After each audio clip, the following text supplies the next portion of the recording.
revealed to us for this generation. And moreover,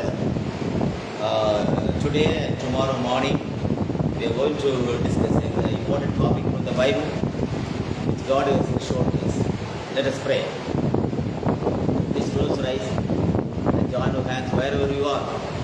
And remember, the Creator created heaven and earth. அந்த நாளும் நெருங்கிடுதே, அதிவிரைவாய் நிறைவேறுதே. அந்த நாளும் நெருங்கிடுதே, அதிவிரைவாய் நிறைவேறுதே. மண்ணின் சாயலை நாம் களைந்தே தாம் வேண்டவர் சாயல் அணிவோம், வேண்டவர் சாயல் அணிவோம். தேவ சாயல் ஆக மாறி தேவனோடிருப்பே, நானோ தேவனோடிருப்பே. Our loving Almighty Jesus Christ, Lord, I thank and praise for the wonderful night. Lord, thank you once again for this last day's night, Lord. The world is full of darkness. The world is full of cheat. The world is full of corruption. The world is full of under the sin and the darkness of the devil. But Lord, thank you for the wonderful light you have sent for the last day, for the last generation, especially our motherland, India, Lord. Thank you once again. Lord, speak to us. Lord, open the Bible and understand, and please help us to understand the word of God. Before the founders of the world, to whomsoever we consent to understand this holy scripture, let them understand the word of God. Oh, thy will be done according to thy will in our life. We commit everything in your name, please, hand.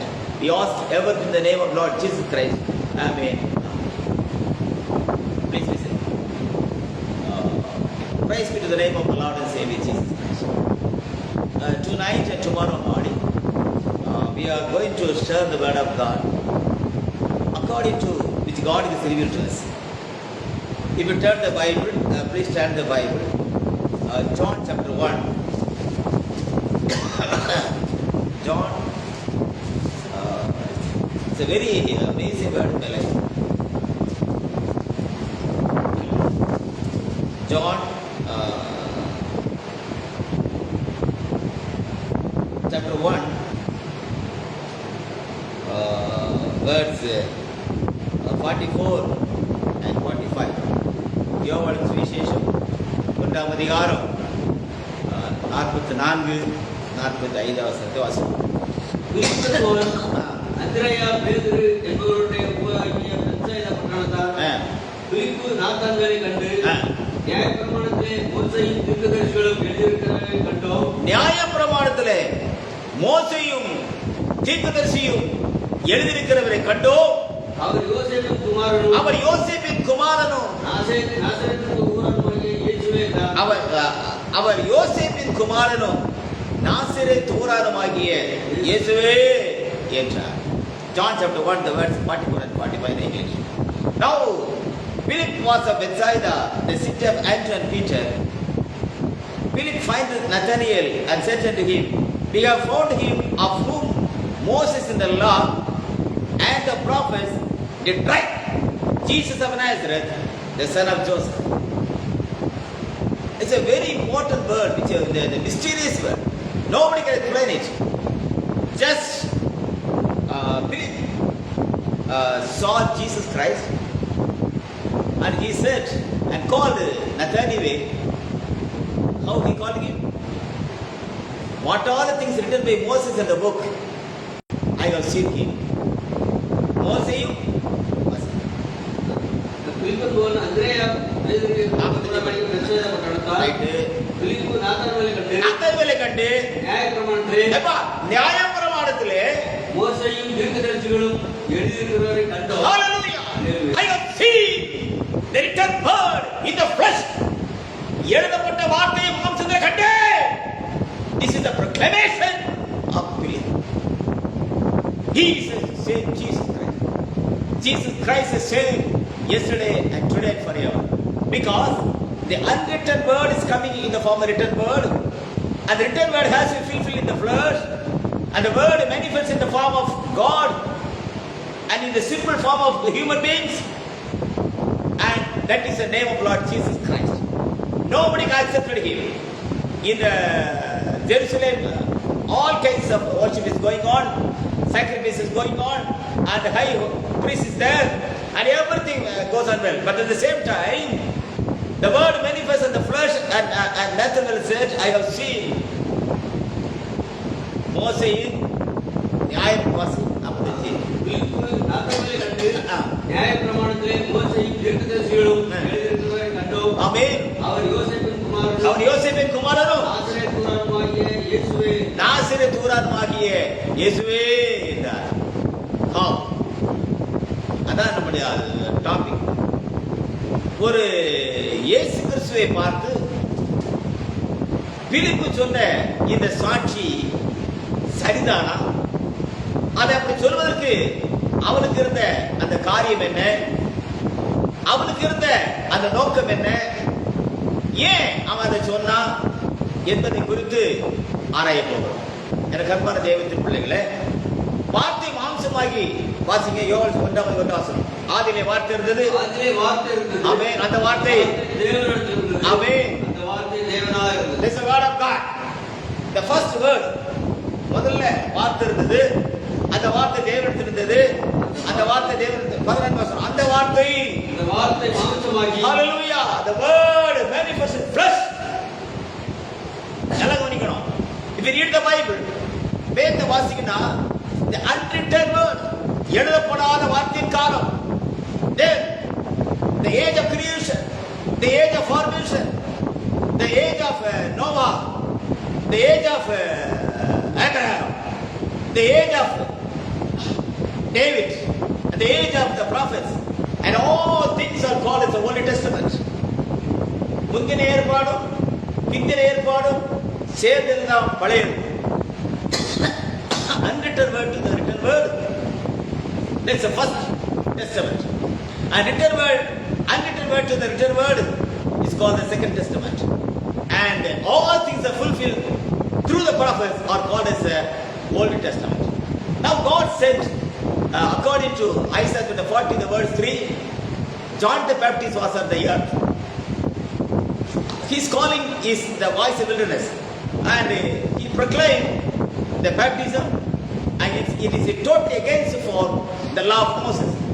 When John the Baptist was practicing the baptism on the earth in the river Jordan, it is totally against for the synagogue, the high priest of the Jerusalem. யோவான் சான கொடுக்கப்பட்ட ஞானசான முறைமையானது எருசலேம் தேவாலயத்தில் ஆராதனை கொண்டிருக்கிற மோசேயின் பிரமாணத்துக்கு முற்றிலும் வேறுபட்ட ஒன்று. பட் நல்லா கவனிக்கணும். And when John the Baptist was on the earth, யோவான் சான பூமிக்கு வந்துட்டோம் அப்படின்னா no more prophets. அதுக்கு மேல யாரும் இல்லை. திகசியாவே நினைச்ச மாட்டாங்க, வரவே மாட்டாங்க. ஏனென்றால் எந்த திகசியா இருந்தாலும் எதோட நிறுவாங்க யோவான் சானகர். இப்ப யோவான் சானகர் அவருக்கு வழி ஆயத்தப்படுத்துவதற்காக வனாந்தரத்து சத்தம் மாம்சத்துல பூமியில இருக்குமானால் வார்த்தையின் மாம்சமும் also coming on the earth. இத ஒரே நாள்ல, அதாவது முதல் இயேசு கிறிஸ்து சீஷனா போனது யாருப்பா? அந்திரேயா. ஆமா, அவன் யோவான் சீஷன். வாசிங்க ஜான் சாப்டர் 1 verse 40. யோவான் சொன்னதை கேட்டு அவருக்கு 2 பேரில் ஒருவன் சீமோன் பேதுருவின் சகோதரனாகிய அந்திரேயா என்பவன். இப்போ ஒரு ரகசியத்தை நீங்க வாசிக்கணும் பைபிளை. அதை கொஞ்சம் ஆழமா பேசி விரும்புறேன். யோவான் 1 அதிகாரம் 43 வசனத்துல 35 படிங்க.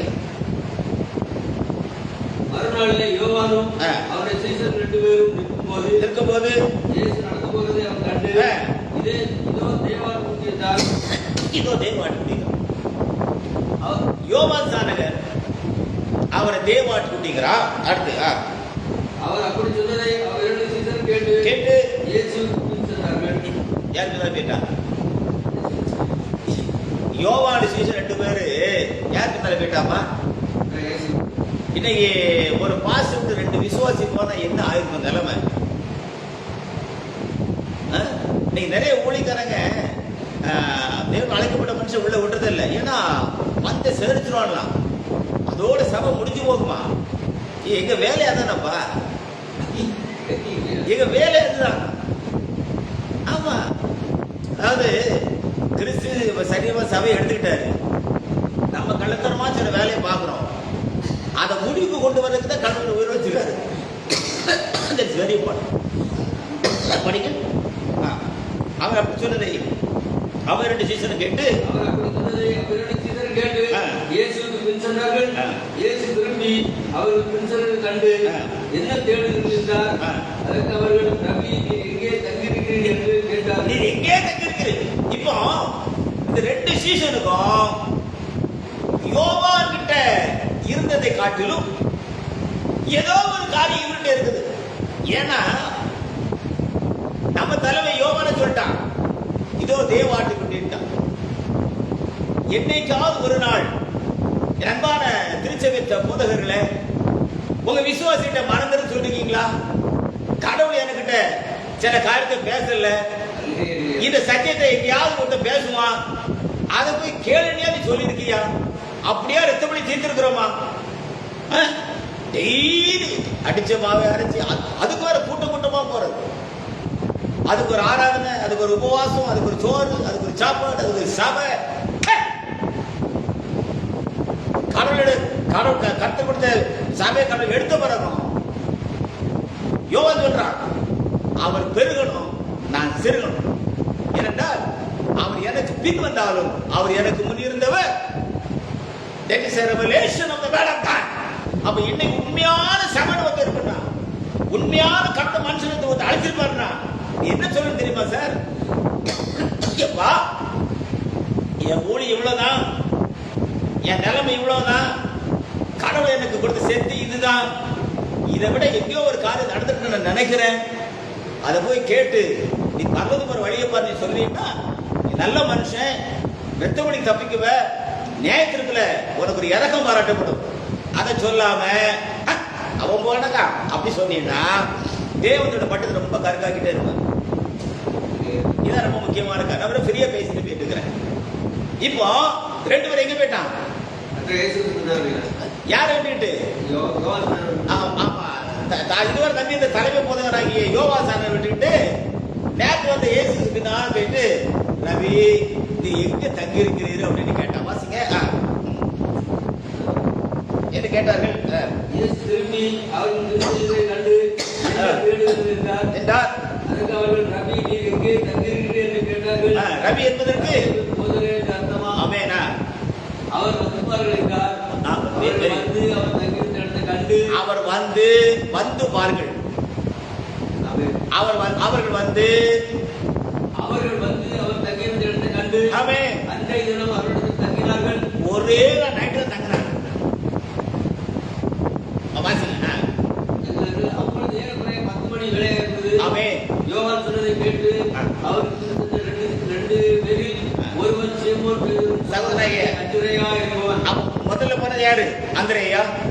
அவன் முதலாவது தன் சகோதரனாகிய சீமோனை கண்டு மேசியாவை கண்டோ ஒரு நாள் தான் தங்குறான். இவ்வளவு வருஷமா யோவான் சீஷன் இருந்த அந்திரேயா ஒரு நாள் பாத்திர மாம்சோட தங்குறான். நான் யாரை கண்டேன்? மேசியாவை கண்டோ. நண்பர்களே, இதான் ரகசியங்க, இதான் ரகசியம். அந்த ஒரு நாள் ராத்திரிக்குள்ள இந்த அந்திரேயா கிடைச்ச அனுபவம் என்ன? ஏன் அவரை மேசியான்னு சொன்னா? ஏன் இவ்வளவு போல்டாவ இறங்குறான் அப்படின்னா நல்லா கவனிக்கணும். எப்பவுமே வார்த்தையின் மாம்சம் பூமியில தங்குகின்ற பொழுது பரலோகமும் பரலோகத்தின் சேனையும் அவைகளை சுற்றி பாளையம் இறங்கி இருக்கும். ஆமென்.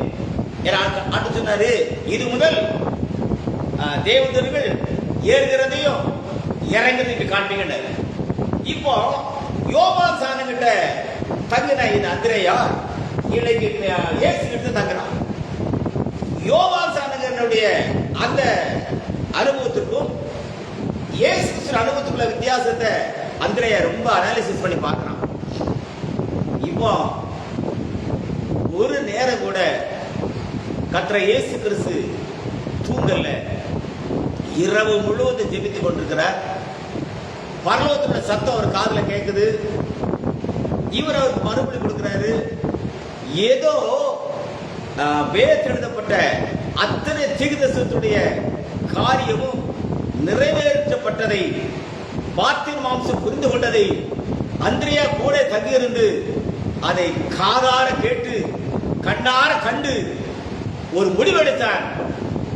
நான் யாருக்காக காத்திருந்தேனோ அவர் இவரே.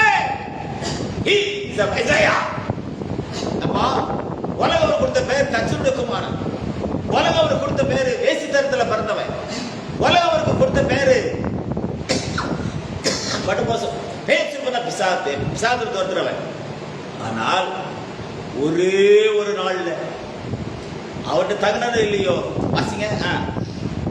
யோவான் சொன்னதை கேட்டு அவருக்கு சென்ற 2 பேர், ஒருவன் சீமோன் சகோதரனாகிய அந்திரேயா என்பவன். அவர் முதலாவது தன் சகோதரனாகிய சீமோனை கண்டு மேசியாவை கண்டோம் என்று சொன்னார். மேசியாவை கண்டோம் என்று சொன்னார். மேசியா என்பதற்கு கிறிஸ்து என்று அர்த்தமா? மேசியா என்பதற்கு கிறிஸ்து என்று அர்த்தமா? பின்பு அவனை இயேசுவிடத்தில் கூட்டிக் கொண்டு வந்தார். ஆமென். இயேசு அவரை பார்த்து இயேசு அவனை பார்த்து நீ யோனாவின் மகனாகிய சீமோன். ஹalleluya. அது சும்மா இல்ல.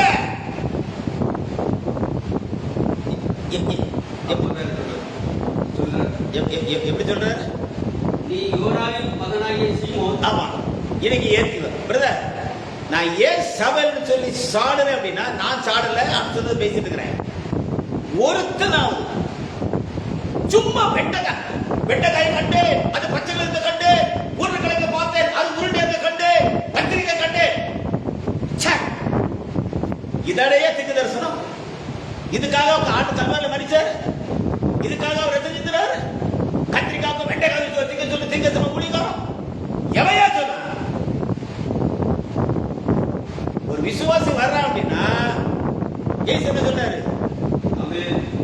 நீ யோனாவின் மகனாகிய சீமோன். ஆமா, அப்பதான் யோனாவின் மகனாகிய சீமோன். ஆமா, அப்பாவுக்கு பேர் சொல்லி விட்டாரு. ஆமென். இன்னும் நீங்க அப்போஸ்தலர் உண்மை வாசிங்கன்னா சவுல் எங்க தங்கி இருந்தான், அந்த தெரு என்ன, அந்த வீட்டுக்கார பேர் என்ன, அவன் இப்ப என்ன பண்ணிட்டு இருக்கிறான், இதையே திக்கு தரிசனம். ஏசு கிறிஸ்து நேற்று மீண்டும் மீண்டும் மாறாதவன். கடவுள் பேசி விட்டாருன்னா கரெக்டா கொள்ளுவார். 1,00,000 பேர் கூடி இருக்கிறாங்க. அங்க உட்கார்ந்துட்டு எபரேசர் கர்த்தர் அழைக்கிறார், எபரேசர் கர்த்தர் அழைக்கிறார். எந்த எபரேசர் சார்? எபரேசருக்கு அப்பா பேர் என்ன சார்? அவன் என்ன சார் பண்ணிட்டு இருக்கிறான்? ஹalleluya. These are the nonsense prophets, stupid, idiotic revelation. கண்டிக்கப்பட வேண்டிய ஊழியர்கள், தூக்கி வீசப்பட குப்பைகள். இதற்கு உட்கார்ந்து ஊழியக்காரன் பாஸ்டர் எங்கேயா இருக்கு பைபிள்ல? எவன் சொன்னா? ஹalleluya. ஹalleluya, ஹalleluya. அவர் வரும் நாளிலே என்னை கரவாசித்து அன்பாய் கோபித்து சேர்த்து கொள்வார். அவர் வரும் நாளிலே என்னை கரவாசித்து அன்பாய் கோபித்து சேர்த்து கொள்வார். அவர் சமூகவதில் அங்கே அவருடனே அடி பாடியே மகிழ்ந்திடுவே. அவர் சமூகவதில் அங்கே அவருடனே அடி பாடியே மகிழ்ந்திடுவே. ஹalleluya. கர்த்தரிலே பெற்ற மாறாத பரிசுத்த நாமம் மகிமைப்படுவதாக. பின்பு அவரை இயேசுவிடத்தில் கூட்டிக் கொண்டு வந்தார். இயேசு அவனை பார்த்து நீ யோனாவின் மகனாகிய சீமோன். மிரட்டான். அதோட முடிஞ்சு போச்சு. அவ்வளவுதான், சரண்டர். கடவுள் ஒரு மனுஷன் எப்படி பிடிப்பாருன்னா, ஒரே செய்தியில, ஒரு வார்த்தையில அடையாள பத்திரம் பிடிக்கிறது இல்ல சார். ஒரே செய்தியில, ஒரே வார்த்தையில கடவுளை பிடிச்சிட்டாருன்னா இவனை சந்தோஷமா இருக்கணும். உன்னை தாய் கர்ப்பத்தை உருவாக்கும் என்று அவர் என்னை தெரிந்து விட்டார் என்று அர்த்தம். Hallelujah. That is the important things of God. Not for the miracles and wonders. If God predestined a man, you would have understand in a single word of God.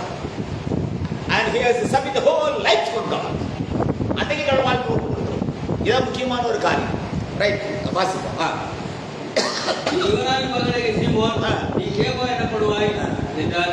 கேபா என்பதற்கு பேதுரு என்று அர்த்தமாம். ஆமென். மறுநாளிலே இயேசு கலிலேயாவுக்கு போக மனதாயிருந்து பிலிப்பை கண்டு, நீ எனக்கு பின் வா என்றார். ஆமென். பிலிப்பு என்பவன் அந்திரேயா, பேதுரு என்பவருடைய சகோதரனாகிய வெரி குட். பிலிப்பு நாத்தான்வேலை கண்டு, ஹalleluya. எப்பா அந்திரேயா சொல்றான் மேசியாகிறான். பிலிப்பு சொல்றான் எப்பா நியாயப்பிரமாணத்தில் எழுதப்பட்ட விரைவுகளே.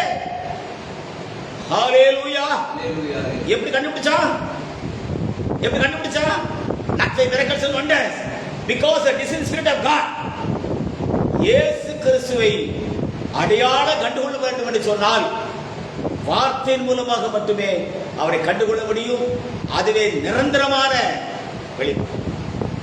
அதான் முக்கியமான வெளிப்பாடு. ரைட். இதுல இருந்து பேச போகிற டாபிக் என்னன்னு சொன்னீங்க அப்படின்னா, ரெண்டே காரியம் தான் பேச போறேன். நம்பர் 1, இன்றைக்கு வார்த்தை மாம்சத்தை எடுத்துட்டோம் அப்படின்னா, அந்த வார்த்தை மாம்சமானது. அந்த மாம்சத்துக்கு என்னடி பேரு? இயேசு என்று பெயர். அந்த வார்த்தையுடைய சரீரம் வந்து இருந்தது, அதற்கு சபை என்று பெயர். அந்த வார்த்தைக்கு எலும்பு என்று ஒன்று இருந்தது, அதற்கு சத்தியம் என்று பெயர். நம்முடைய பாஷையில் சொன்னா அதிக அவருக்கு மனவாட்டி என்று பெயர். அல்லேலூயா. அதாவது நல்ல பைபிள் முட்டி முட்டி படிங்க. அந்த வார்த்தையின் மாம்சத்திற்கும் வார்த்தையின் சரீரத்திற்கும் வார்த்தையின் எலும்புக்கும், அதாவது வார்த்தை மாம்சமானது, அந்த மாம்சத்தை என் மாம்சத்தை புசித்து என் ரத்தத்தை பானம் பண்ணாதவனுக்கு என்கிட்ட பங்கில்லைன்னாரு. Very good. அதுக்கு பிறகு என் மாம்சம் மெய்யான கொஞ்சம் சொன்னாரு யோவான் 6ல். உடனே இது கடினமான உபதேசம், யார் இதை கை கொள்ளுவா அப்படின்னு ஒரு கூட்டம் வெளியே போனானுங்க. அதுக்கு பிறகு அந்த பஸ்கா பண்டிகையில அவரை நிறைவேற்றி காட்டினாரு. 1:11 அப்போஸ்தலன் பரிசுத்த பவுல் அதை நான் கத்துக்கிட்டு பெற்றுக்கொண்டேன் அப்படின்னு அவன் பேசுறான். Very good. கர்த்தருடைய விலையேற பெற்ற மாறாத பரிசுத்த நாம் மகிமைப்படுவதாக. ஒரு சின்ன வசனத்தை படிங்க. லூக்கா சுவிசேஷம் 24ஆம் அதிகாரம்.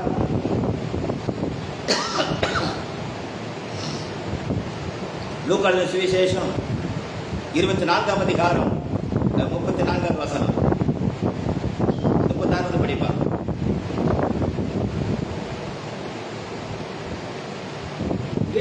அவர்கள் பேசிக்கொண்டிருக்கையில் இயேசு தாமே அவர்கள் நடுவில் நின்று உங்களுக்கு சமாதானம் என்றார். ஆமென். அவர்கள் கலங்கி பயந்து ஒரு ஆவியை காண்கிறதா நினைத்தார். 3 நாள் ஆகல. கல்வாரி சிலுவையில கர்த்தர் இயேசு கிறிஸ்து மகா சத்தமா ஜீவனை விட்டு அரிமத்தவனை யோசிப்பால துணியில சுத்தப்பட்டு கல்லறை வச்சு 3 நாள் ஆகல எழுப்பிட்டாரு. நீங்க அவரை பார்த்த உடனே எப்படி நினைக்கிறாங்களா? ஒரு ஆவியை காண நினைத்தார்கள். அவர்கள் கலங்கி பயந்து ஒரு ஆவியை காண்கிறதாக நினைத்தார்கள். ஆமென். அவர் அவர்களை நோக்கி, நீங்கள் ஏன் கலங்குகிறீர்கள்? ஹல்லேலூயா. உங்கள் இருதயங்களில் சந்தேகங்கள் எழுப்புகிறது என்ன? நான் தான் என்று அறியும்படி என் கைகளையும் கால்களையும் பாருங்கள், என்னை தொட்டு பாருங்கள்.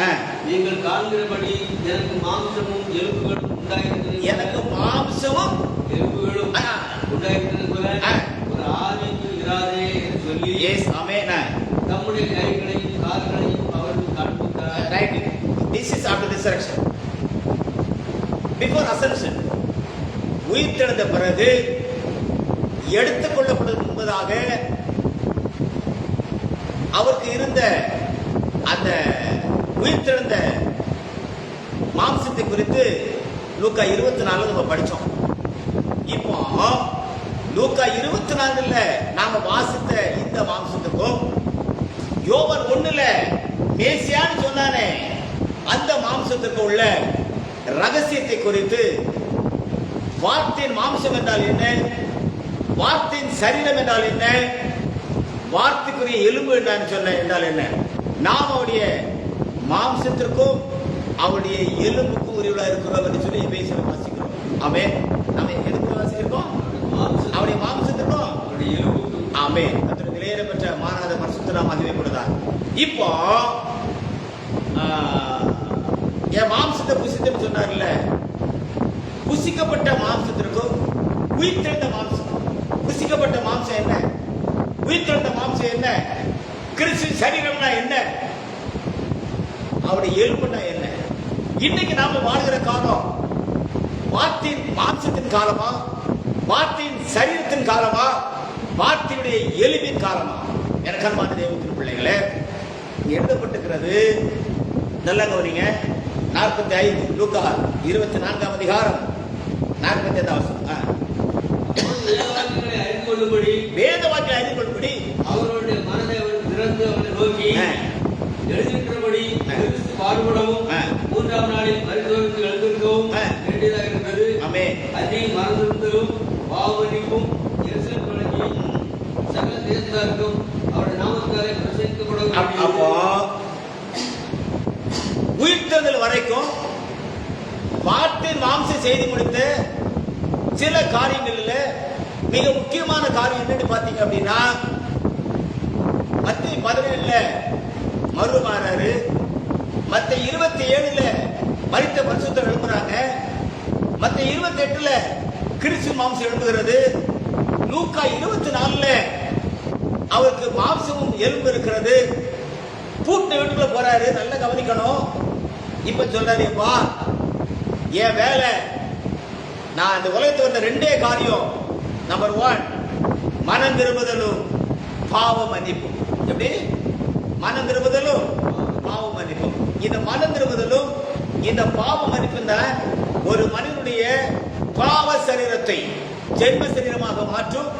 அதற்காக நான் போய் தேற்றவளை அனுப்புவேன்.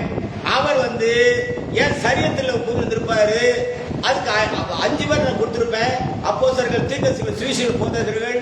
அங்க அடையாளம் இருக்கும், அங்க அற்புதம் இருக்கும், அங்க வரங்கள் இருக்கும், அங்க மரணம் இருக்கும், அங்க அடக்கம் இருக்கும், அங்க உயிர்த்தெழுதல் இருக்கும்.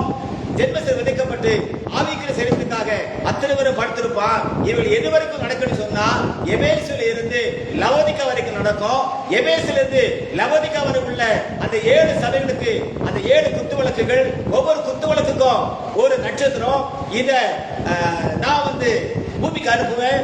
ஏற்ற காலத்துல அதை எடுத்து முடிப்பேன். எனக்கு அன்பான தெய்வத்தின் பிள்ளைகளே, கிறிஸ்துவின் சரீரமாக சபையானது பூமி விட்டு போய் ஒரு பெந்தெகோஸ்தே பண்டிகை என்பது 50 நாட்கள், அதிலிருந்து மீண்டும் 3 வருடங்கள். அப்படி என்று சொன்னால், கடைசி தூதனை தேவன் எடுத்துக்கொண்ட பிறகு 53 ஆண்டுகளுக்கு பிறகு முன்னாலேயே தேவன் தம்முடைய கிறிஸ்துவின் சரீரம் பூமி விட்டு எடுத்துக்கொண்டிருக்க வேண்டுமே. நீங்க இன்னைக்கும் வெள்ளநாமத்தை படிச்சுக்கிட்டு சபையோட பிரசங்கிகளே, இது நியாயமா? இது நியாயமா? ஹalleluya, ஹalleluya, ஹalleluya. Is it right? அப்ப எந்த அளவுக்கு நம்ம யாமத்திற்கு துணிஞ்சிருக்கோம் சார். ஆவிக்கு துரோகம் அல்லவா இவைகள் எல்லாம்? அப்படியானால் குத்துவிளக்கு அணைக்கப்பட்ட பிறகு, நட்சத்திரங்களை தேவன் எடுத்துக்கொண்ட பிறகு, கிறிஸ்து சரீரமாக சபையை தேவன் எடுத்துக்கொண்ட பிறகு, தேவன் பூமியிலே வைத்திருக்கிற மகாபெரிய ரகசியம் என்னவென்று சொன்னால், நாம் அவருடைய மாம்சத்திற்கும் அவருடைய எலும்புக்குள்ள இருக்கிறோம். எப்படி ஆதாமுக்குள் இருந்து தேவன் தம்முடைய எலும்பை எடுத்து அதுக்கு ஒரு மாம்சத்தை தோலை கொடுத்து மனுஷன் உருவாக்கினாரோ, அதே போல கிறிஸ்துவின் சரீரமாக சபைக்கு பிறகு தேவன் தம்முடைய மனவாட்டியை இந்த பூமியில வைத்து அவனை ஆயத்தப்படுத்துவதற்காக தேவன் பூமிக்கு இறங்கி வந்து ஒரு மெய்யான குணத்தை போட்டு அவளோடு பேசி அவனை தனக்கு மனவாட்டியாக வாழ்கிற ரகசியத்தை சொல்வதற்காக சத்தியாவியாக வேறொருத்தரை அனுப்பி அந்த காரியத்தை முடிவு கொண்டு வருகிற அந்த நல்ல நாளிலே தேவனை வைத்துதான் சொன்னால் நான் அவருக்கு நன்றி செலுத்த கடமைப்பட்டிருக்கிறேன். ஹalleluya.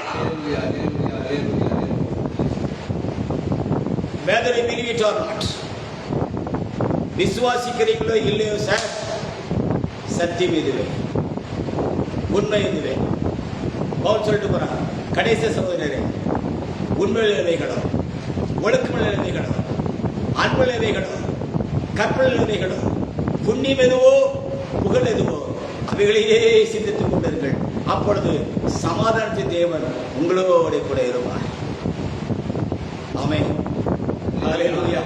இதனால ஒரு சில காரியத்தை இப்ப நான் இவ்வளவு நேரம் பேசின எந்த டாபிக்லையும் இயேசு கிறிஸ்துவினுடைய வெளிப்பாடு, ரகசிய வருகை, சிருஷ்டியின் சுவாதீனம், காலத்தின் சத்தியம், கடைசி வெளிச்சம், நித்தியத்திலிருந்து நித்திய ஜீவனுக்கு போகிற அந்த காரியம், உயிர்த்தெழுந்த பரிசுத்தவான்கள் பரிபூரணமாகிற ஒரு ரகசியம், ஆதிக்கிற சரீரம் ஜீவசத்தின் கனியை பெற்றுக் கொள்கிற ஒரு காரியம், தேவ சாயலுக்கு சொந்தமான விருந்துக்காரர்கள் ஜீவசத்தின் அதிகாரம் பெற்றுள்ள ஒரு காரியம், நாசமும் மரணமும் மரித்து அடக்கமிடப்பட வேண்டிய ஒரு காரியம், புதியவார புதிய பூமியிலே இருக்கக்கூடிய புதிய பூமிக்கு இறங்கி வரக்கூடிய இந்த ரகசியம், இவைகளுக்கெல்லாம் மிக முக்கியமான தொடர்புண்டு. அவர்கள் 2-3 காரியத்தை மாத்திரம் வேத வசனத்தின் பேரில் பேசி செய்தியை முடித்துக் கொள்ள வேண்டும் கருத்தை பார்த்திருக்கிறேன். Number 1, please read the book. வாசிங்க. இப்போ லூக்கா சுவிசேஷம் 24ஆம் அதிகாரம் 45ஆம் வசனத்தையும், அப்போஸ்தலர் 1ஆம் அதிகாரம்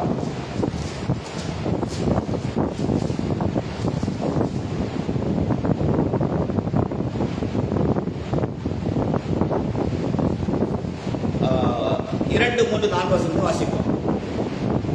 வாசி. மத்தேயு 24:45 வாசிப்பா. அப்பொழுது வேதவாக்கியங்களை அறிந்து கொள்ளும்படி அவருடைய மனதை அவர் திறந்து அவரை நோக்கி. ஆமென். நல்லா கவனிங்க.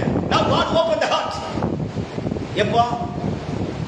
எப்போ உயிர்த்தெழுந்த பிறகு, யூதாஸ் மண்டே போட்ட பிறகு, இந்த வேத வாக்கியங்களை அறிந்து கொள்ளும்படி ஏன் பத்துமை கொண்டு இந்த கண்ணை திறந்தாரு? அவன் மனசு திறந்துக்கலாம். லாசர் உயிரிழந்தாரு, அவன் மனசு திறந்துக்கலாம். நண்பர்களே, ஒன்றை தெளிவா பேசிடுறேன். அடையாளத்தினால, அற்புதத்தினால ஆண்டவரை ஏற்றுக்கொண்டேன் என்பது சந்தோஷமான ஒரு காரியம். ஆனால் அதற்கும் தேவ ரகசிய நிறைவேறத்துல தேவர்களை கொண்டு போய் சேர்ப்பதற்கும் மகாபெரிய காரியங்கள் உண்டு. வாசிங்க. அவருடைய மனதை நோக்கி எழுதியிருக்கிறபடி பாடுபடவும் 3ஆம் நாளில் எழுந்திருக்கவும் வேண்டியதாக இருந்தது. 49. என் பிதா வாக்குத்தத்தம் பண்ணினதை இதோ நான் உங்களுக்கு அனுப்புகிறேன். நீங்களோ உன்னதத்தில் இருந்து வரும் பலனால் தரிப்பிக்கப்படும் வரைக்கும் எருசலேமில் தரித்திருங்கள். வார்த்தையின் மாம்சம் பூமியில் இருக்கிற வரைக்கும் ஒரு அப்போஸ்தலன் பரிசுத்த பேர்லப்பா உன்னதமா தரிப்பிக்கப்படல. ஏன்? அவர் நேற்றும் இன்றும் என்று மாறாதவர். ஹல்லேலூயா. When the word in the flesh, வார்த்தை மாம்சமாகி பூமியில் இருக்கும்போது என்ன செய்யல? ஒருவரும் பண்ணல. அப்போ மணவாளன் எப்படியோ மணவாட்டியும் அப்படி. அப்ப தேவன் ஒரு மெய்யான குணத்தை கொண்டு பரிபூர்ண உபயோகிக்கும் பொழுது சபை ஒன்று இருக்க கூடாதுப்பா.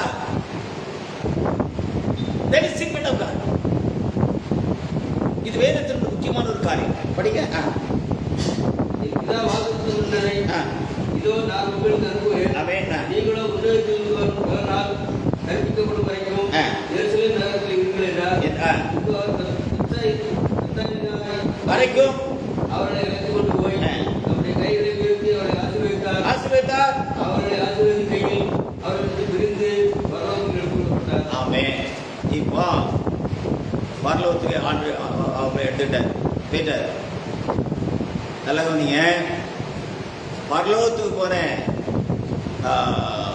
இயேசு கிறிஸ்து போகும்போது வாசிங்க. நீ அப்போஸ்தலர் பாருங்க Read the book of Acts chapter 1.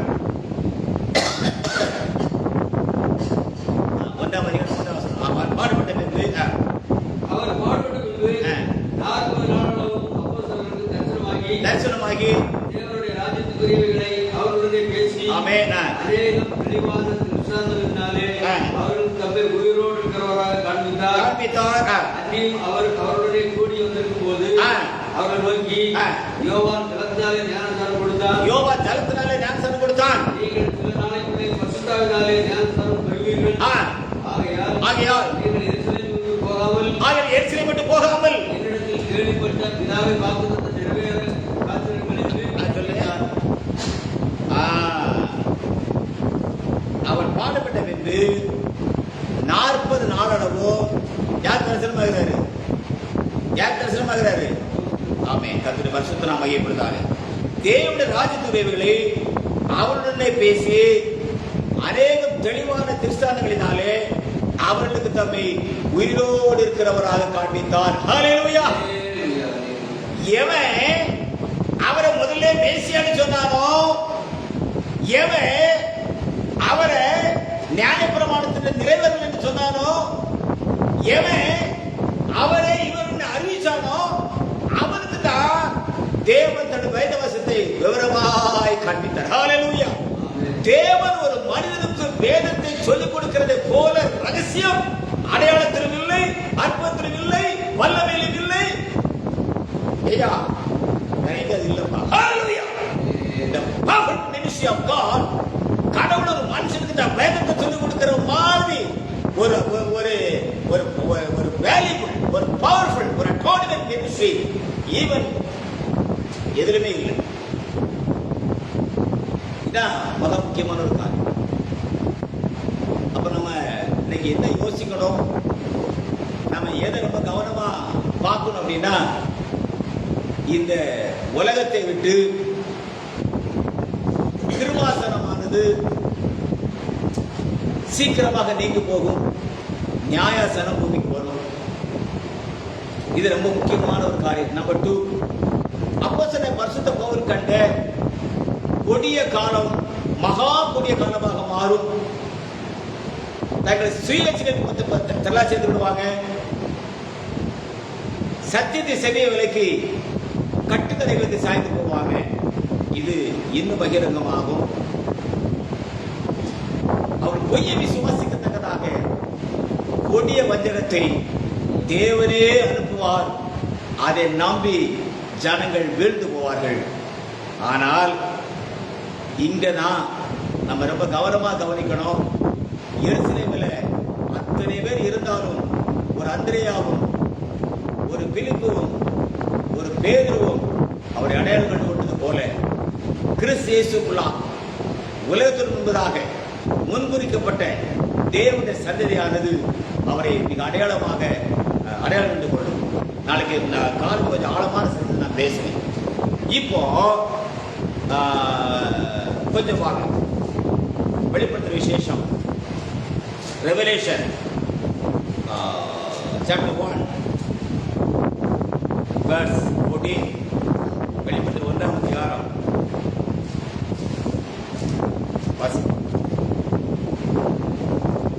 அவருடைய சிரசும் மயிரும் பஞ்சை போலவும் உறைந்த மலை போலவும் வெண்மையாக இருந்தது.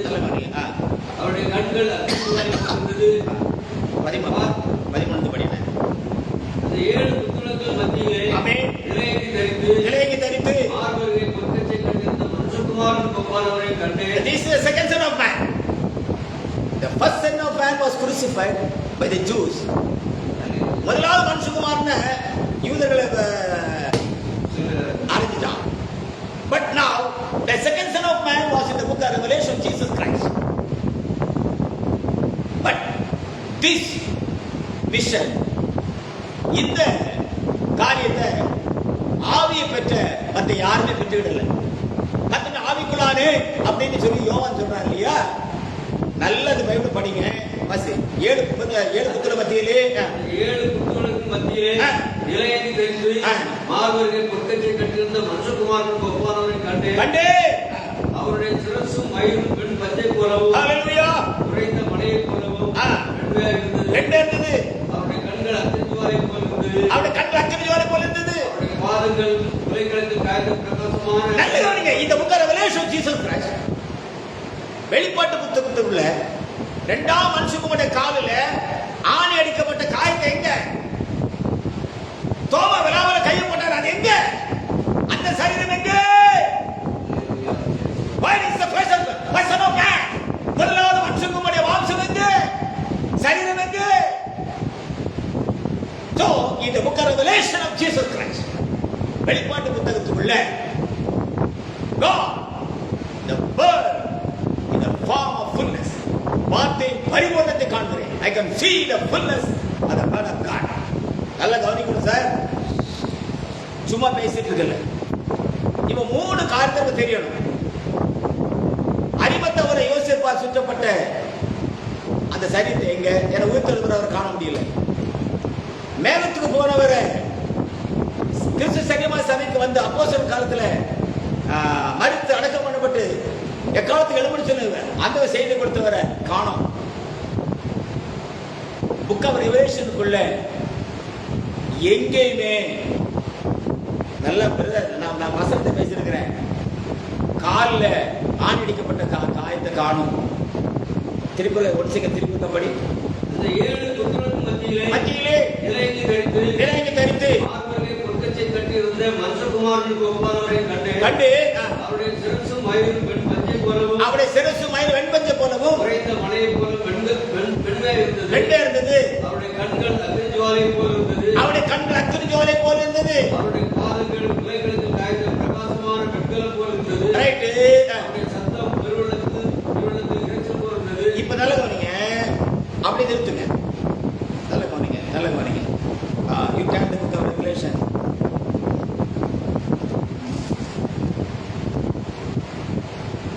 Yes. Revelation chapter 3.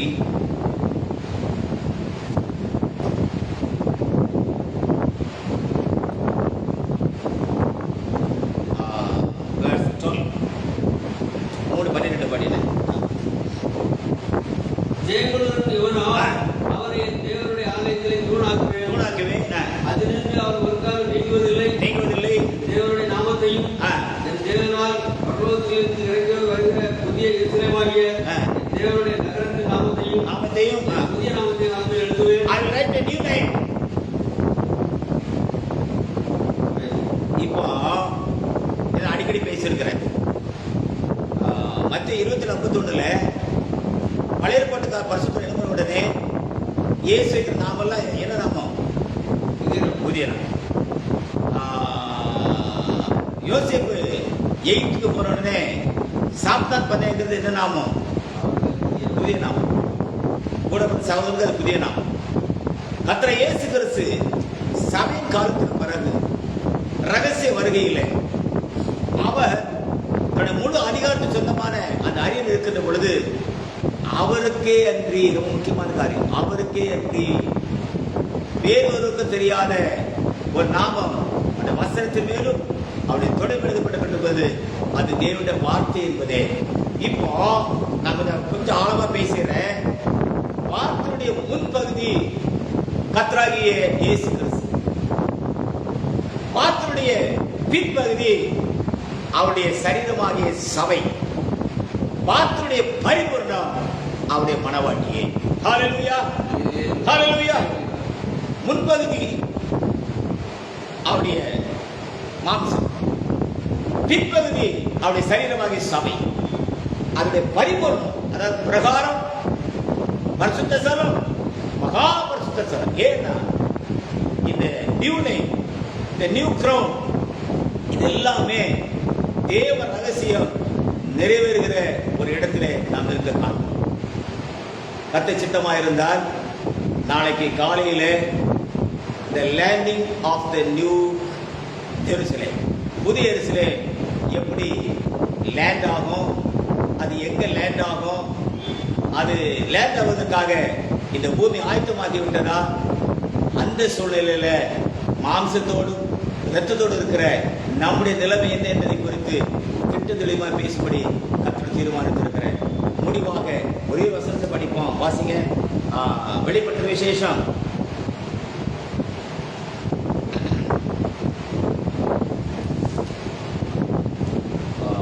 5ஆம் அதிகாரம்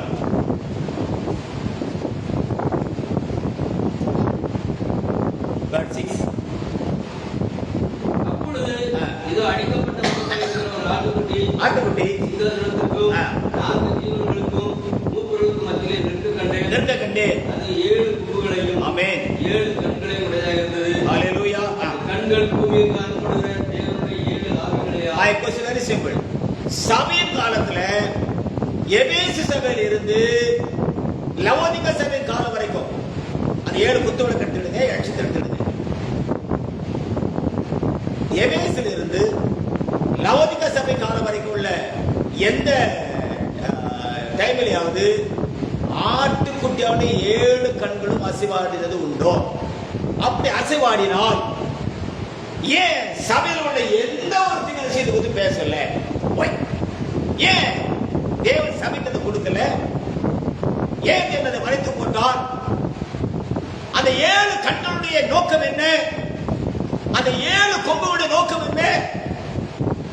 Why God is not given for this whole body of Christ? கிறிஸ்துவின் சரீர சபைக்கு ஏன் ஆட்டு 7 கண்கள் அனுப்பல? நண்பர்களே, இவைகள் மகா உன்னதமான காரியங்கள்.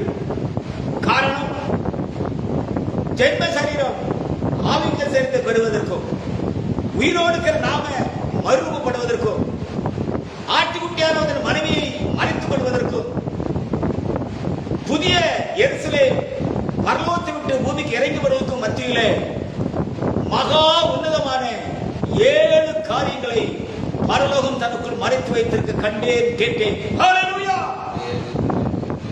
இன் டைம் பெர்மிட்ஸ், கர்த்தர் சித்தமாயிருந்தார், நாளை காலையிலே அந்த ரகசியத்தை குறித்து மிகுந்த ஆழமாக ஆராய்ந்து முடிப்போம். கர்த்தர் அவர் ஆசீர்வதிப்பாராக. ஆமென், ஆமென், ஆமென். God bless you. God bless you.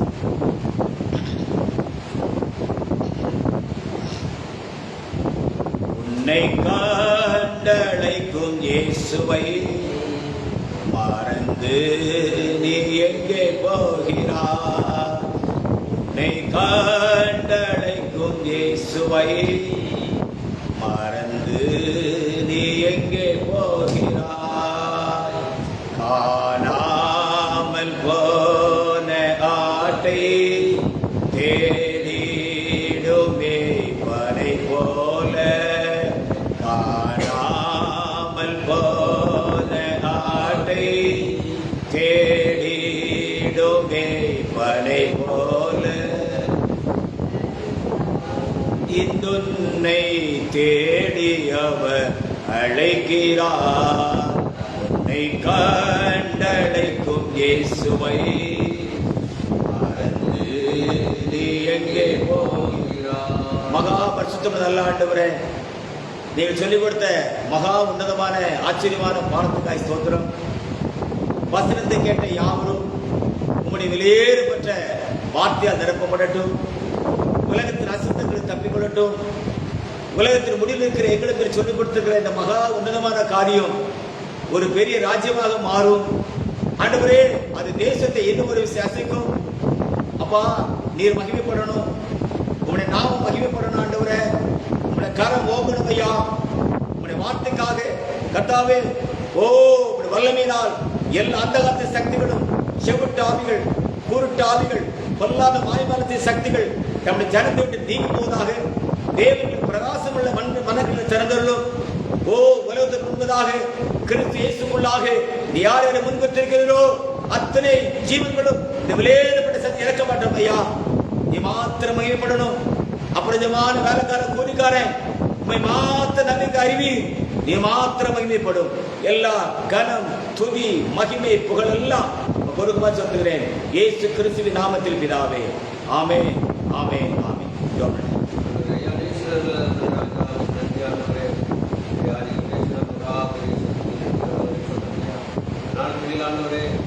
காரியத்தை